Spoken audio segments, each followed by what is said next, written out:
you for joining me today and hope you're all having a fantastic day. So I've just been to my new favourite gaming shop called Games Temple in Leeds in Hayhills. If you haven't been, check it out.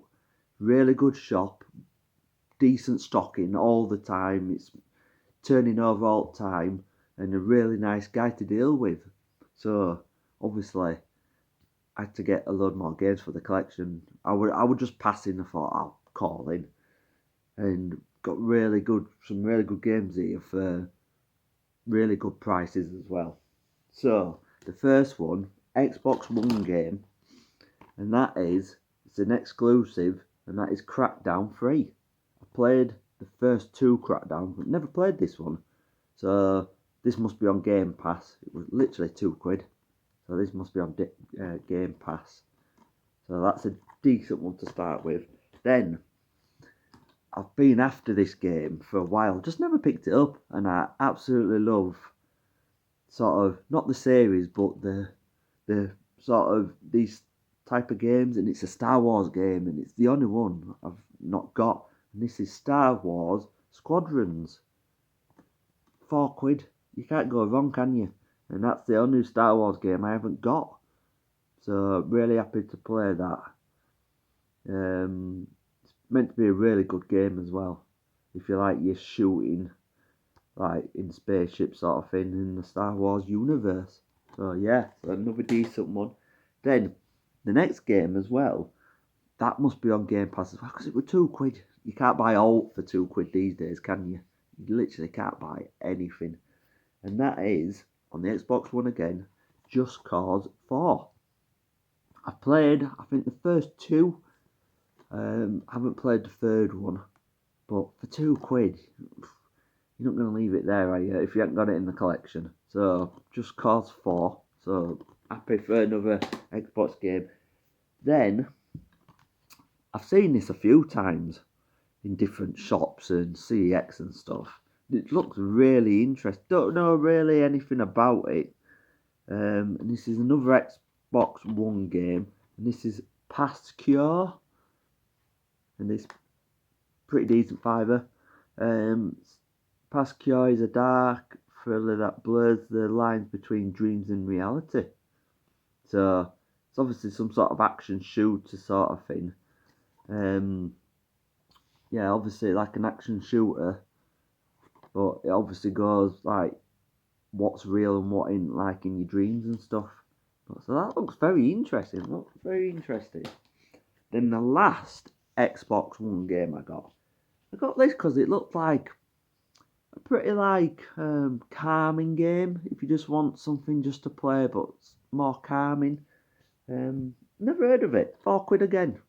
This is even won BAFTA winner, so it's won an award for being a good game, I suppose. And that's called Brothers: A Tale of Two Sons. Never ever seen this one in my life. I've watched a little bit of gameplay, and it literally going round. It looks a bit like medieval time, but you're going round, you and your brother, doing missions, I suppose, like an adventure. It says this is one journey you will never forget. So I thought I'd give that a go because it looked like a easy playing game. So I'm really happy to get that one as well. So now we're moving on to a bit of Xbox 360 because I'm finding it harder and harder to find games I ever need or want without going online or doing a CX roulette rubbish thing. But I'm on about when I just go into a shop. Most of the standard games now I've got. So the first one I got, don't know if this is any good, and this is South Park: The Stick of Truth. Used to love South Park back in the day when I were younger. I think it was 90s. Yeah. So, and I've played quite a few of the other South Park games. The one I can remember the most is the one on the N64. Can't remember where you could throw snowballs at turkeys and stuff. So I don't really know much about this, but pretty decent. So yeah, 360.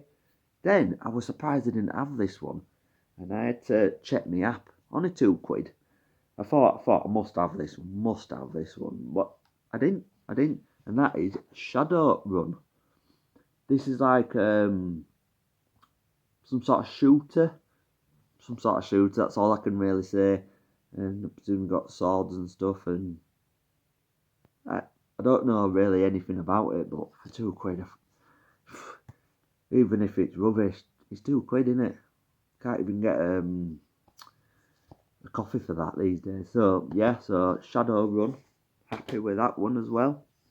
Then for get a few like cheap PS2 games. Why not? Add them into the mix. So this one looks quite good, like a cartoony one, and this is called Pitfall: The Lost Expedition. £3. Looks pretty good. Seems to be like a guy going around doing a venture sort of thing. So that looks pretty decent for £3. Never played it, but another one I haven't got. When the games are this cheap and you haven't got them in the collection, I just pick them up, give them a good blast, and if they're no good, put them in the collection, don't you? And then next one, absolutely loved this film when it first came out, and I didn't even know there was a game. And this is Wallace and Gromit: The Curse of the Were Rabbit. Absolutely loved the film and that. Didn't know there was a game. It's probably pretty rubbish, but £2 again, £2 again. So, and it's done by Konami, so must be half decent, I suppose. So yeah, and then the last PS2 game, I just picked it up because it's one I haven't got in the collection. It's probably not very good. And this is Spin Drive Ping Pong. So a bit of table tennis. There's not much to say about it. It's probably a shocking game, but another one I haven't got in the collection, and I've never even seen it or heard of it. So, Spin Drive Ping Pong. So, there you go. And then I got one more last game, and then of course I had to get a PS4 game again. It's the console I'm playing at the minute. I just can't put it down. And I don't know if this is any good or not. It was the most expensive game at £8, and that is on the PS4 Ride. Obviously a motorbike game. Don't really know much about it. Presume you just race motorbikes, and it says you can customise your bikes and collect more than 100 bike models. So literally it's just about bike racing. You can customise them and do different stuff, I suppose. So yeah, so I had to get another PS4 game, and there was nothing else there what I fancied. So yeah, so another one, the PS4 collection. So a nice stack of games, 11 games all in total. Really good prices as well, really good prices. So yeah, so that's been my trip to Games Temple in Leeds. Check him out, check the store out, really good. He said he's going to be at the Doncaster Gaming Market as well on 11th of May. I'm definitely going to that because it's my birthday on that day as well, so I'm really looking forward to that. So more games for the collection. So thank you for watching as per usual. Obviously, if you like my channel, give us a sub, please. I really appreciate it. Until next time, take care.